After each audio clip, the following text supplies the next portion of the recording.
You are sitting in the shade of a chestnut tree on the lawn of the Hopital du Val-de-Grace in the south of Paris on a cold autumn afternoon in November of 1797.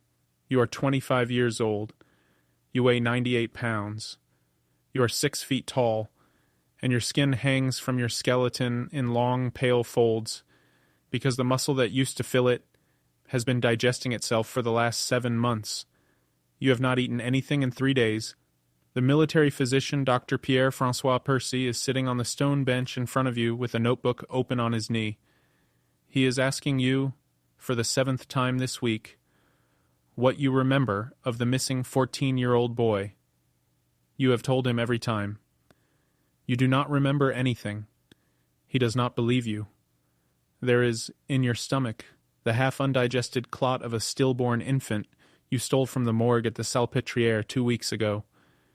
There is also, in the pocket of your hospital robe, a small dead pigeon you have been saving for tonight. In 4 months you will be dead. Your autopsy will require 6 men in masks. Your stomach will be the size of a small wine cask. This is your life as Tarrare. And the things you have eaten.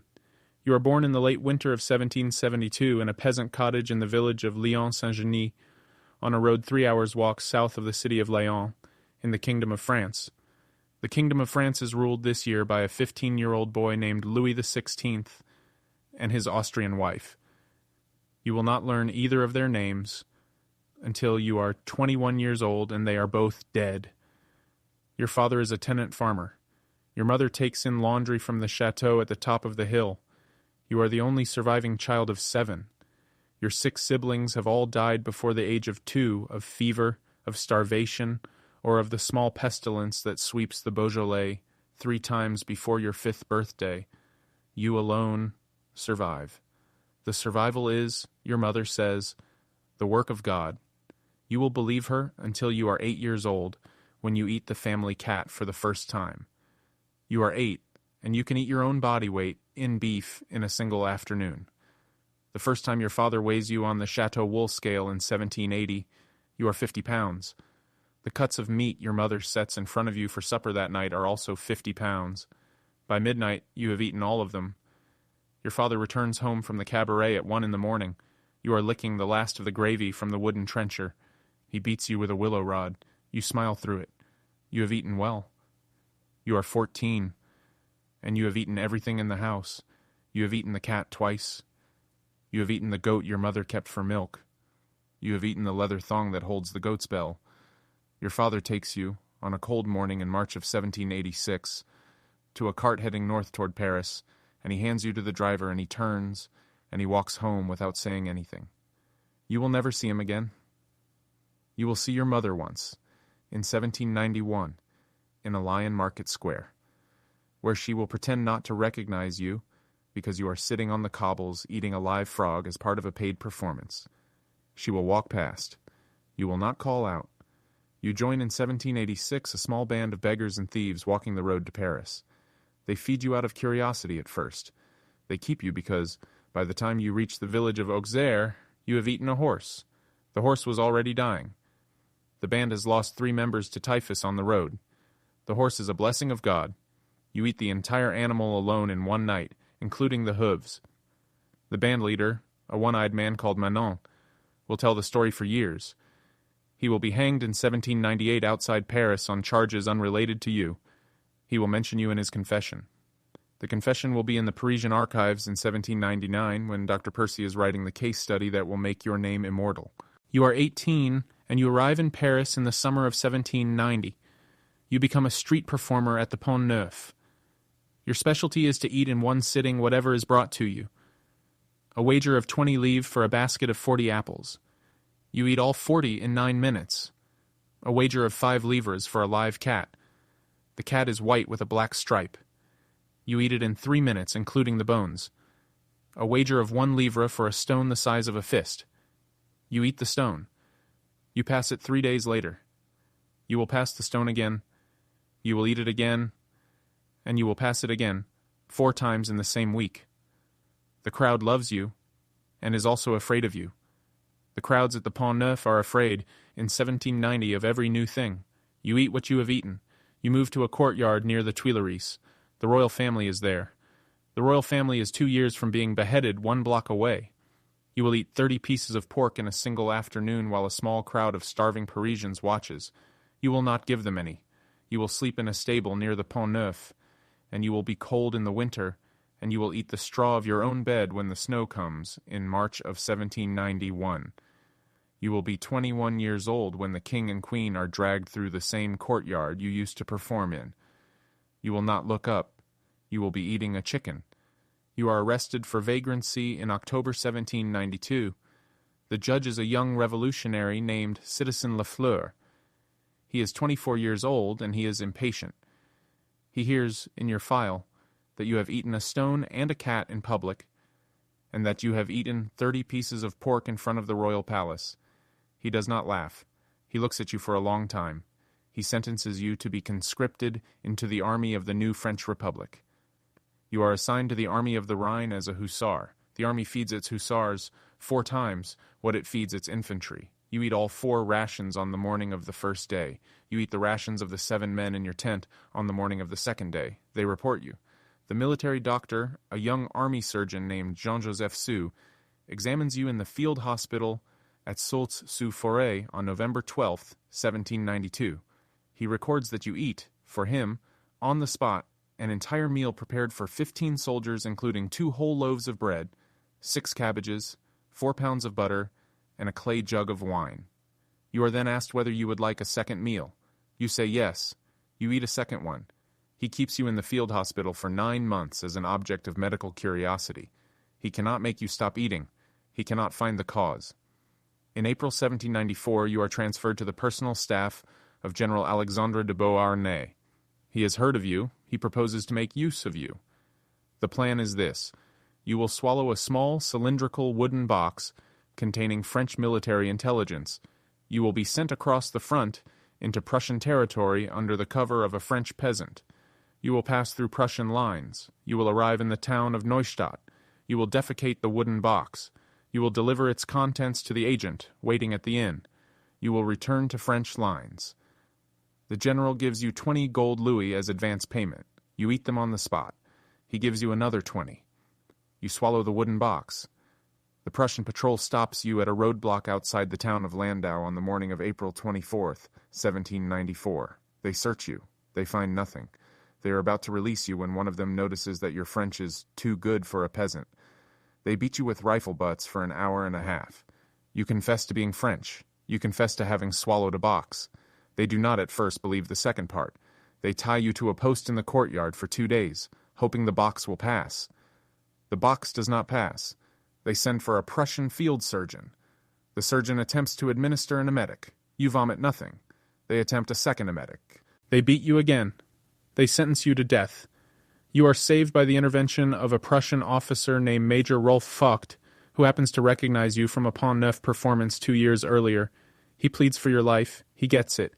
You are released across the lines on the night of April 27th, 1794. The wooden box is still inside you. You will pass it 3 days later, undamaged, in a French infantry latrine in Strasbourg. The intelligence is delivered. The general who employed you refuses to ever see you again.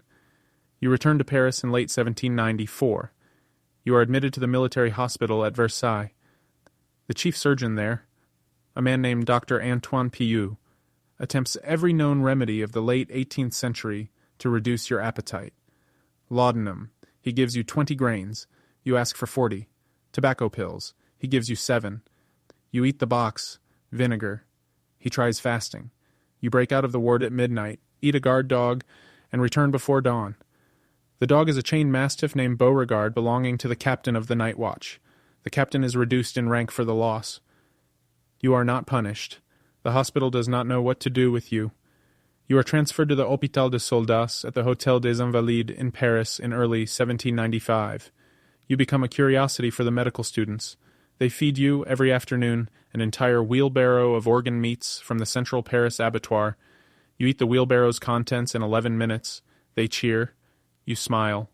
You have eaten well. They feed you, on a Thursday in June of 1795, a bucket of live eels measuring 14 kilograms. You eat the bucket of eels in 17 minutes. The eels are still moving inside you when the medical students press their stethoscopes to your stomach. The lead instructor, a former pupil of Dr. Pinnell, faints. The students are dismissed for the day. They return the next morning with a small wooden chest of live snakes. You eat all of them. The instructor records the meal in his notebook. He stops bringing his students. You eat, in the same year, the contents of a wash basin of human blood drained from a soldier dying of gangrene in the next ward. The soldier is Henri Pelletier, age 26, of the 12th Regiment of Line Infantry. He has not consented. The orderly has thrown the basin away into the corridor. You drink it. The orderly is sent to clean the corridor. He finds you with a clean basin and a smile. He says nothing. He cannot afford to lose his post. You are reported, on the night of June 17th, 1796, to have entered the morgue of the Salpêtrière Asylum and to have eaten the corpses of 2 newborn infants who had died of fever the morning before. The night attendant who reports this is dismissed for being drunk. The hospital administration does not pursue the matter. You are not asked. You are not punished. You are quietly moved to the Hopital du Val-de-Grace, the larger and quieter military hospital on the southern side of the city. The matter is forgotten. In April 1797, a 14-year-old boy named Marc-Antoine Nicolas, son of a Parisian widow, is admitted to the Val-de-Grace with a fractured leg. He recovers in the bed across the ward from you. The two of you become friendly. He plays cards with you in the afternoons. You teach him a song. On the morning of May 4th, 1797, the boy disappears from the ward.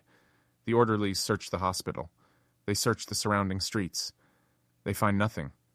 The boy is never found. The mother is informed 3 weeks later that her son must have wandered out of the ward in a fever. She does not believe it. She petitions the hospital. The hospital does not respond. Dr. Percy, the new chief military surgeon at the Val-de-Grace, does not believe it either. He begins to follow you. He begins to ask you questions. Dr. Percy interrogates you every Tuesday and every Thursday on the lawn of the Val-de-Grace between the months of June 1797 and November 1797. He asks about the boy. You answer the same way every time. You do not remember. You do not remember the boy. You remember a card game. You remember a song. You do not remember the boy. He writes your answers down word for word. He compares them to the answers you gave the previous week. He notes that they are identical. He notes also that no innocent man's answers ever are. You are dying by November of 1797. The body that has digested 70 pounds of beef in a single afternoon for 9 years has begun to digest itself. Your gums are bleeding. Your skin is yellow. You produce, every morning, a stool of such weight and odor that the orderlies have begun to wear vinegar-soaked masks before they enter your ward. You complain of pain in the abdomen. You ask Dr. Percy whether you will live. He tells you, gently, that the kindest answer is no. You die on the morning of February 18th, 1798. You are 26 years old.